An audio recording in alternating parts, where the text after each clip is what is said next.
J'espère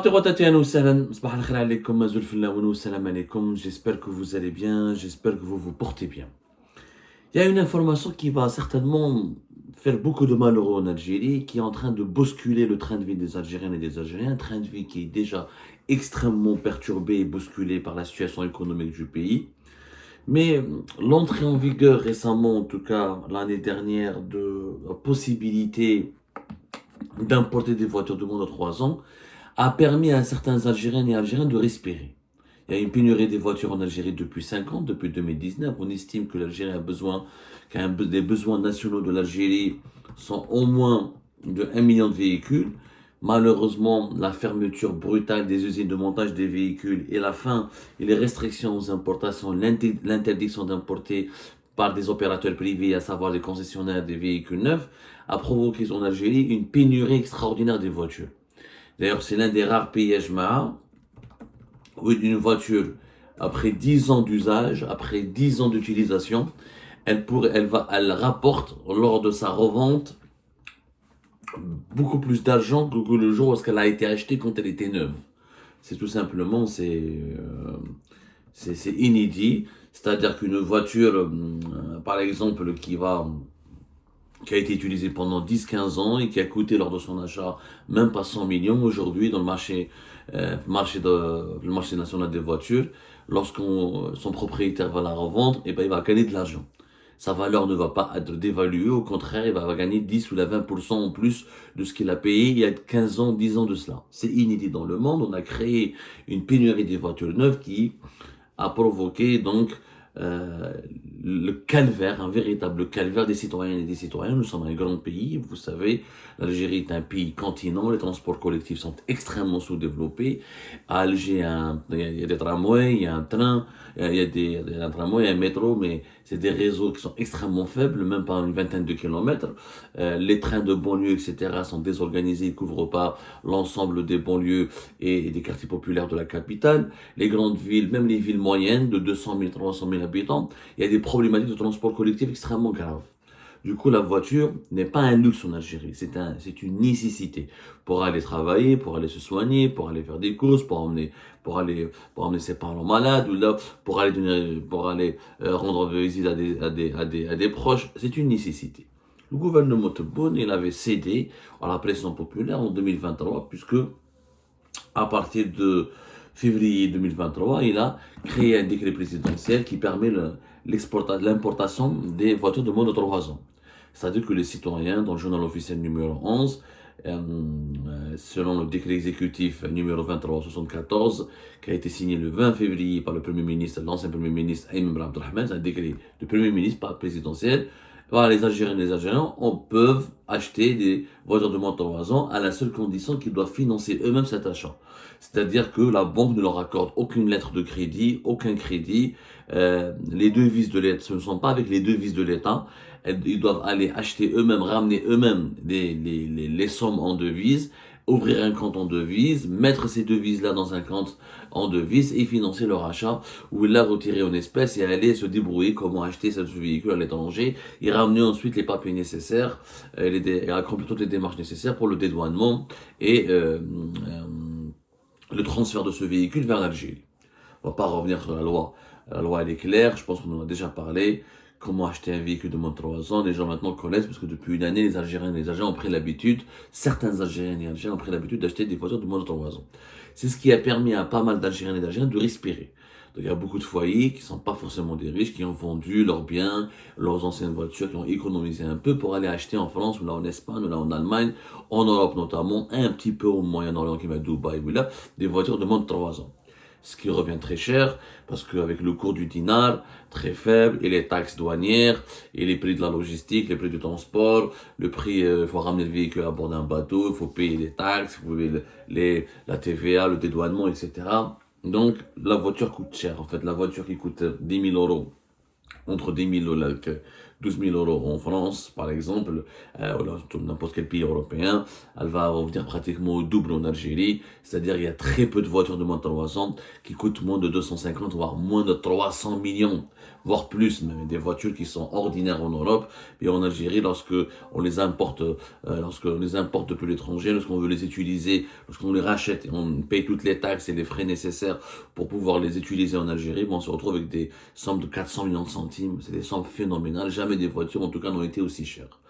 Cette bouffée d'oxygène qui est les importations de moins de 3 ans, elle est menacée, puisque depuis hier, le 2 octobre, plusieurs wilayas ont décidé de suspendre, je dis bien de suspendre, les immatriculations des moins de 3 ans, des voitures de moins de 3 ans. Alors, des rumeurs ont circulé sur les réseaux sociaux où les gens ça a créé depuis 24 heures une véritable panique. Les gens ont cru, les Algériens et les Algériens ont cru que les autorités ont décidé de suspendre les importations des voitures de moins de 3 ans. Alors officiellement, l'importation d'un véhicule de moins de 3 ans n'a pas été suspendue. Par contre, ce qui a été suspendu momentanément, selon les documents que nous avons pu obtenir, c'est la délivrance des cartes grises par les Daïra sur l'ensemble du territoire national au profit des véhicules des propriétaires ou là, des acheteurs des véhicules de moins de 3 ans importés à l'étranger. C'est un document qui a été donné, envoyé dans plusieurs wilayas, par exemple celui-là, Haoulik. Ça, c'est un document de la wilaya de Tlemcen. Voilà, c'est la wilaya, c'est le Wali, qui est lui-même adressé ce document. C'est une mesure, une nouvelle mesure, une directive qui a été adressée à tous les chefs et les chefs de Daïra. On leur demande de suspendre, jusqu'à nouvel ordre, la délivrance des cartes grises. Donc, quand la carte grise n'est pas délivrée, l'immatriculation de cette voiture n'est pas possible et du coup, son utilisation, elle est pratiquement impossible. Donc, les autorités algériennes sont très intelligentes et diaboliques. Officiellement, pour ne pas créer la panique et ne pas effrayer la population, elles n'ont pas décidé pour le moment de suspendre l'importation des voitures de moins de 3 ans. Elles ont uniquement décidé de suspendre, jusqu'à nouvel ordre, la délivrance des cartes grises et donc l'immatriculation des nouveaux véhicules.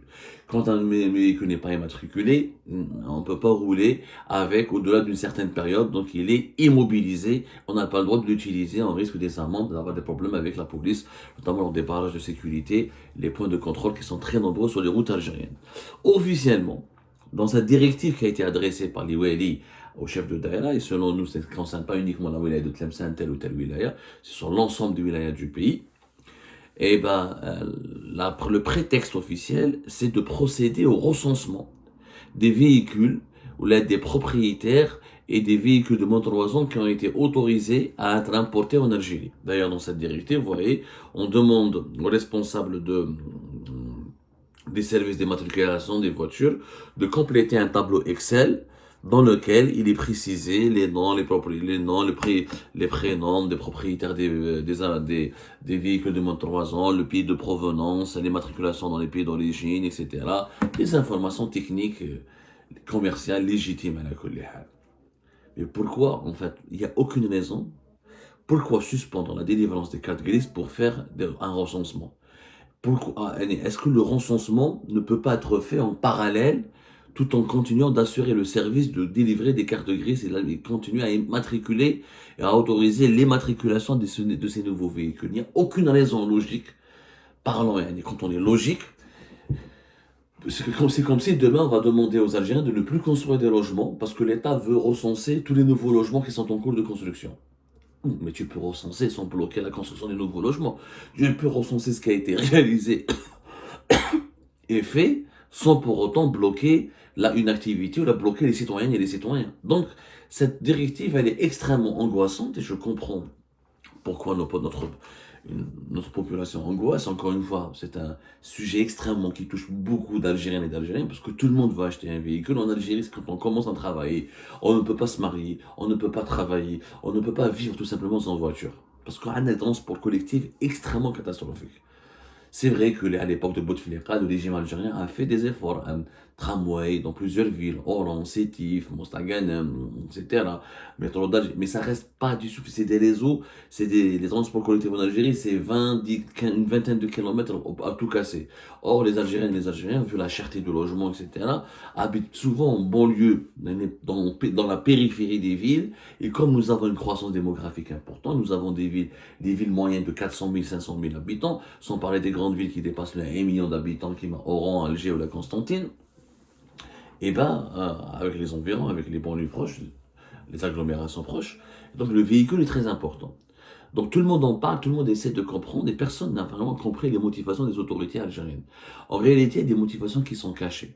Les autorités algériennes n'ont absolument, non, elles n'ont pas raison de dire que je suspends, je ne délivre plus de carte grise jusqu'à nouvel ordre. Ça veut dire que les gens qui vont acheter avec leur argent, encore une fois, des voitures de moins de 3 ans en Europe pour les ramener en Algérie, ils vont se confronter à cette difficulté de ne pas pouvoir immatriculer leur véhicule. Donc les douanes algériennes n'ont pas le droit pour le moment de refouler ces véhicules, puisque l'opération d'importation n'a pas été suspendue. Ce qui a été suspendu, c'est l'immatriculation et la délivrance des cartes grises. Mais sans carte grise, tu ne peux pas utiliser ton véhicule. Donc, c'est une façon de décourager les Algériens et les Algériens à ne plus importer des véhicules. Et le prétexte qu'on est en train de faire un recensement n'a aucun sens, encore une fois. Le recensement peut se faire en parallèle. C'est très facile de recenser un véhicule. Tu as un historique, tu as des fichiers, voilà combien j'ai immatriculé, voilà le nombre de cartes grises. Donc on aura des chiffres sur le nombre des voitures de moins de 3 ans qui ont été importées en Algérie. Les sources les plus proches du régime algérien, des autorités algériennes, essaient de manipuler la population en leur disant que non, c'est juste, cette mesure, elle est sécuritaire, c'est juste pour lutter contre un phénomène, soi-disant un phénomène qui fait du mal en Algérie, c'est l'importation des voitures volées. Comme quoi, il y a des Algériens et des Algériens qui achètent des voitures volées au niveau du marché informel en France, et ça, il y a un trafic de papier, et ils ramènent ces voitures en Algérie. Et soi-disant, les autorités européennes se sont plaintes, elles ont saisi les autorités algériennes. C'est un argument qui est complètement fallacieux et qui n'est pas vrai. Pour une raison simple, on ne va pas suspendre les matriculations de tous les véhicules importés ou de tous les produits importés juste parce qu'on soupçonne qu'une partie de ces produits a été volée à l'étranger. C'est comme si demain on va fermer toutes les banques juste parce qu'il y a un détournement dans une seule banque ou là dans deux banques. C'est pas parce qu'il y a eu un détournement dans une seule banque ou là dans deux banques qu'on va fermer toutes les banques. Vous imaginez la situation catastrophique dans laquelle se retrouverait un pays si on doit fermer toutes les banques ou la suspendre des opérations de toutes les banques juste parce qu'il y a eu des détournements dans deux banques ou là dans une banque ou là dans trois banques. Il faut savoir que pour les véhicules volés, il y a un dispositif qui est en place, c'est Interpol, elle a des bases de données. Ça s'appelle les bases de données sur les véhicules volés, SMV. C'est un outil qui est partagé par tous les pays membres d'Interpol, comme l'Algérie, les pays membres d'Interpol. Il y a une centaine de pays membres d'Interpol. Donc, dès qu'un véhicule est volé, les autorités de ce pays-là saisissent rapidement Interpol. Il y a une procédure il y a 100 sur 96 pays membres d'Interpol. Il faut savoir qu'il y a plus de pays membres d'Interpol que de pays membres de l'ONU. Parce qu'il y a des pays qui sont autonomes, qui ne sont pas vraiment indépendants, mais qui sont membres quand même d'Interpol, ils ont leur propre police locale. Donc, Interpol a une base de données qui permet donc de détecter, d'identifier l'ensemble de ces véhicules qui sont volés ou la déclarés volés. Et il y a des procédures. L'Algérie a accès, dans le cadre de sa coopération avec Interpol, à ces véhicules-là. Il y a des outils, il y a des méthodes. Chaque année, des milliers de voitures volées sont repérées grâce au travail de concertation, de coopération entre Interpol et les autres polices des pays membres d'Interpol. Donc, l'argument sécuritaire n'a pas de sens, encore une fois. Donc, ماشي واحد سرق téléphone, حبسوا la commercialisation des téléphones. Parce que suspendre, encore une fois, la délivrance des cartes grises, c'est d'empêcher beaucoup d'Algériens et d'Algériens d'aller chercher des voitures à l'étranger. Pourquoi je viens importer un véhicule si je ne peux pas avoir sa carte grise, je ne peux pas l'immatriculer, donc je ne peux pas l'utiliser. Personne ne va dépenser 400 ou 400 dans 300 et 400 millions de centimes, c'est-à-dire l'équivalent de plus de 15 000 euros, au moins minimum, si ce n'est pas plus, pour à la fin ne pas pouvoir utiliser sa voiture. En réalité, comme les autorités algériennes subissent un vent de panique qui s'explique par l'augmentation des cours de l'euro. L'euro, il a dépassé 150 dinars dans le marché parallèle. Et à la Belcom, il est à 251, 252. Même Ida, dans la moyenne nationale, elle est 249, 250 à la vente. mais réellement, dans plusieurs régions du pays, au-delà de 251, 252, dans certaines régions, 1 euro vaut même 255 dinars. En plus, depuis plusieurs jours, il y a une pénurie de l'euro, une véritable pénurie de l'euro. C'est-à-dire que dans le square, par exemple, il y a beaucoup de vendeurs, de combistado, qui avaient l'habitude de se promener avec un paquet d'euros pour les vendre au marché informel. Ces combistes sont de moins en moins nombreux. Et même les parrains, les acteurs du marché informel, on va dire les acteurs, pour ne pas être dans la mafia, les acteurs du marché informel, eux-mêmes reconnaissent qu'il n'y a pas assez d'euros. Mais l'euro, même si tu veux acheter de l'euro aujourd'hui, il est pratiquement indisponible dans toutes les grandes villes du pays. Il faut vraiment avoir des connaissances et avoir beaucoup de chance pour tomber sur une quantité moyenne où la disponible d'euros. Pourquoi cette situation? Parce que comme il n'y a que la possibilité il n'y a que la brèche, que la fenêtre des voitures de moins de 3 ans pour pouvoir ramener un véhicule en Algérie. Donc tout le monde s'est précipité sur le marché informel et pour acheter des véhicules. Vous allez me dire, mais Abdou, pourquoi l'euro n'a pas explosé dès février 2023 quand cette mesure est entrée en vigueur? Pour une raison qui s'explique.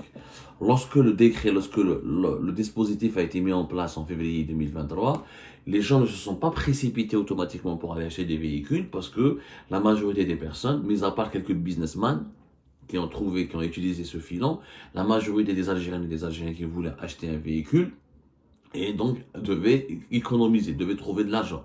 Le temps de vendre leurs biens, leur ancien véhicule, de travailler un peu, d'économiser, jusqu'à la Belgique avec les taxes douanières, la TVA et tous les droits douaniers, le dédouanement, la logistique, les frais de la logistique pour amener un véhicule depuis l'Europe et depuis l'étranger. Des fois, ça représente 50%, au-delà même de 50% du coût de la voiture. En moyenne, entre 45 et 50% selon le type de cylindrée, selon le type de véhicule, etc. Donc, c'est-à-dire il faut déjà trouver de quoi acheter, il faut déjà trouver l'équivalent de 12 000, 13 000, au moins 10 000 euros pour un véhicule de base, parce que les véhicules de moins de 3 ans, leurs prix ont beaucoup augmenté sur le marché européen. En plus, il faut rajouter l'équivalent de 5 000 euros pour les dédouanements, etc. هذه أوبامو يعني تحت 15 000 euros ما تقدرش تجيب une voiture. 15 000 euros avec 300 millions en Algérie plus. على جيب 350 millions, 325 millions حسب le cours de l'euro. Voilà. Donc, février 2023 jusqu'à la fin de l'année 2023 et début de l'année 2024, les gens ont préparé leur argent, ont fait des économies pour pouvoir acheter des véhicules de moins de 3 ans. Ce qui explique qu'il y a eu une demande très forte sur l'euro dans le marché informel, puisque les banques ne font pas donner de crédit, tu ne peux pas acheter l'euro, tu ne peux pas utiliser les devises des banques algériennes, il faut utiliser les devises qui sont dans le marché informel. Donc il y a eu une très forte demande. Et quand il y a une très forte demande sur l'euro, le dinar elle a chuté, personne ne veut des dinars parce qu'on n'en peut rien faire avec le dinar, et l'euro, son cours a augmenté. Le problème, c'est que ça a perturbé l'ensemble de l'importation de d'autres produits. Parce qu'en Algérie, il y a pas mal de produits alimentaires, de vêtements, d'électroménagers, de médicaments qui entraient, qui drôlent le Kaaba. C'est-à-dire, ils entraient par le marché informel. Où là, ils entraient de façon formelle, même les importateurs qui ont été autorisés quelquefois à acheter des produits, etc., ont des obligations au niveau de leur banque, ils doivent faire des dépôts en devises. Et pour aller acheter des devises au marché informel, c'est devenu compliqué, le cours de l'euro a augmenté. Donc même l'importation des produits qui sont autorisés par le secteur formel, ou l'importation des produits informels, vu que l'euro a augmenté, du coup, le coût de ces produits importés a énormément augmenté. Donc ça a créé une inflation généralisée. Une inflation généralisée, parce que les importateurs, quand ils importent des produits alimentaires ou la matière première, etc., c'est des lignes de crédit, c'est des crédits documentaires, mais ils ont certains frais en devises qu'ils doivent payer au niveau des banques, et souvent ils doivent ramener leur compte en devises. Ils doivent alimenter un compte en devise, personnel ou professionnel, même pour aller à l'étranger, pour faire des opérations d'importation, pour trouver des clients. Ils ont besoin de payer leurs billets, de payer des frais en devise à l'étranger en tant qu'importateur. Et donc, ils doivent aller aussi au marché informel. Mais vu le marché informel, le prix a flambé de l'euro, donc beaucoup d'opérations d'importation sont devenues, leur rentabilité a été compromise, ou là, leur faisabilité a été compromise. Donc, beaucoup de gens ont dit, c'est plus la peine d'importer, l'euro coûte trop cher, je suis pas gagnant, je suis obligé de revendre un produit, de l'importer à l'étranger, depuis l'étranger, de le ramener vers l'Algérie, et ça va te coûter très très cher, je ne trouverai pas beaucoup de clients qui vont en acheter. Du coup, l'État, le régime algérien a paniqué. Parce que انا قلتها من الاول depuis février روحوا شوفوا الجيري بارت وقلناها احنا من الاول باللي هذا le processus et la procédure qui a été mise en place pour les voitures de moins de 3 ans n'a aucun sens. N'a aucun sens. C'est une connerie économique. D'abord, c'est du blanchiment d'argent. On demande aux Algériennes et aux Algériens d'aller ramener eux-mêmes les devises du marché informel. C'est quand même catastrophique. C'est quand même catastrophique. C'est-à-dire que n'importe qui, un terroriste, un mafieux, quelqu'un corrompu, il a des dinars, il va les blanchir, il va acheter les euros, il va les blanchir au niveau de la banque en leur disant, voilà, c'est pour acheter un véhicule de moins de 3 ans. La banque ne peut pas lui dire ne ramène pas tes espèces, même si elle a l'obligation de lui dire la provenance de ses fonds, mais comme l'État lui permet d'acheter un véhicule de moins de 3 ans et que les autorités ont instruit les banques de ne pas bloquer les personnes qui doivent acheter des véhicules de moins de 3 ans en ramenant des devises depuis le marché informel, du coup, tout le monde pouvait blanchir de l'argent. Et économiquement, ça n'avait aucun sens, puisque regardez ce que ça crée un cours d'euro qui est extrêmement élevé. Ce qu'il aurait fallu faire, c'est que toujours, il fallait autoriser les individus à acheter des véhicules de moins de 9 à leurs frais, etc. Et il fallait autoriser les concessionnaires, il fallait contrôler les concessionnaires. Il fallait que les concessionnaires, dans des entreprises privées, utilisent le crédit documentaire, la lettre de crédit, pour importer des voitures de moins de 3 ans. Ou là, des voitures de moins de 5 ans. Pour si on voulait vraiment équilibrer l'offre et la demande au niveau du marché des voitures. Ça permet de mieux contrôler, les entreprises privées sont contrôlables, ça permet de contrôler les flux financiers, et ça aurait permis de ne pas créer un emballement dans le marché informel. Mais cette solution a été écartée par le régime algérien. Pourquoi? Parce que lui veut préserver ses réserves de change. Il ne veut pas que les devises de l'État soient utilisées pour importer les voitures. Ils veulent éviter les devises de l'État. Ils veulent épargner, économiser les devises de l'État. Mais en économisant les devises de l'État, tu as créé une situation économique extrêmement incontrôlable, où aujourd'hui le dinar s'est totalement effondré, où il y a trop de demandes, où l'euro et les devises sont en pénurie, et toute l'activité de l'importation a été perturbée. Et quand l'importation est perturbée, ça crée des pénuries sur le marché local. Et ben les pénuries de pas mal de médicaments, de produits, etc., de produits de large consommation, que les importateurs ne peuvent plus importer parce qu'ils ne sont pas gagnants et parce que le coût est devenu très élevé à cause du cours de l'euro qui est élevé. Donc, ça a aggravé l'inflation et ça a aggravé les pénuries, y compris les pénuries des voitures. Où j'étais le régime algérien, il ne peut pas supprimer donc une année après la mesure de l'autorisation d'importer des voitures de moins de 3 ans parce qu'il va devenir impopulaire et ça va aggraver la colère de la population. Il a trouvé une parade, je vais suspendre momentanément la délivrance des cartes grises pour des raisons de recensement, le temps que la demande baisse et que la demande sur l'euro elle baisse et que le marché des devises se calme et que le cours de l'euro redescend. C'est ça la stratégie du régime. Faire redescendre le cours de l'euro à moins de 200, avant 230 ou la 230, 230 à 235, alors qu'aujourd'hui il est à 251, 52. Et si le régime algérien n'avait pas trouvé une parade, et ben je peux vous dire que le cours de l'euro va dépasser les 260 dinars, voire jusqu'à 300 dinars d'ici la fin de l'année. Pour une raison qui est simple. Comme il n'y a rien, il n'y a pas de voiture en Algérie, il n'y a pas que l'importation des voitures. L'importation des pièces détachées. Beaucoup de gens sont obligés d'aller à l'étranger pour ramener leurs propres pièces détachées. Je fais dans la question des pneus. Et tout le reste. Il y a maintenant beaucoup d'individus, dès qu'ils obtiennent leur visa, ou là, dès qu'ils connaissent un parent à l'étranger, ou là, quelqu'un qui part à l'étranger, ils lui donnent des euros pour qu'il leur ramène certains produits, certains médicaments, certains traitements médicaux, surtout les pièces détachées. Les pièces détachées et certains composants de certaines voitures qui sont indisponibles sur le marché local, parce qu'il n'y a plus d'usines de montage et d'assemblage, et il n'y a plus d'importation possible. Donc, on a créé un désordre économique général en refusant que des concessionnaires importent des voitures en bonne et due forme, en bloquant et en sabotant l'industrie du montage et de l'assemblage, en bloquant toutes les importations, sans aucun calcul, voilà, ça a créé une situation incontrôlable. Le cours de l'euro et du dollar qui explose, un dinar qui chute, un blanchiment d'argent généralisé, des banques qui sont dépassées, et une demande nationale qui est extrêmement forte, par rapport à une disponibilité des devises qui est extrêmement faible. Donc, vous allez voir, nous allons avoir des augmentations de 30, 40, 50% sur pas mal de produits qui étaient déjà en rupture de stock et que, parce que n'oublions pas, l'importation d'Al-Kaba, elle permet à l'Algérie de respirer. Le marché informel qui constitue 40% presque de l'activité économique et 30 et 35% de l'ensemble de la masse monétaire, de l'ensemble de l'argent qui circule sur le marché algérien, il permet au pays de respirer. L'économie algérienne respire grâce au marché informel. Il y a pas mal de produits qu'on ne peut pas importer légalement et formellement. Et tu vois, les médicaments, les pièces détachées, etc. Le marché informel, il y a beaucoup de produits, les et la consommation sera extrêmement compromise et perturbée. Les gars, c'est la politique aveugle du régime Tebboune qui a fait de la fermeture et de la gestion des importations une doctrine idéologique.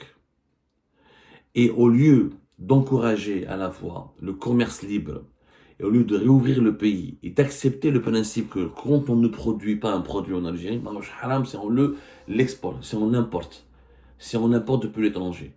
Et que la gestion de l'équilibre de la balance commerciale entre importation et exportation ne doit pas se faire au profit ou au détriment de la population. Sinon, ça crée un désordre économique qui va aggraver le déséquilibre. La solution était simple. Laisser les concessionnaires importer. Lancer rapidement et développer l'industrie du montage et de l'assemblage. Même des investissements dans la fabrication des pièces détachées. Et si on n'arrive pas, c'est pas grave d'importer des véhicules. On peut importer des véhicules, mais on doit encourager les exportations dans d'autres secteurs. Mais comme le régime algérien n'a rien pu faire, ni redressement économique, je parle du régime Tebboune, ni redressement économique, ni diversification de l'économie, il vit que sur la mensonge, et sa seule priorité est d'économiser les réserves de change du pays, et ben voilà, à force, l'État, le régime voulait garder ses propres devises pour lui, et ben la population s'est retrouvée livrée à elle-même, et quand c'est le roi de la jungle qui a dominé, c'est aujourd'hui le grand désordre.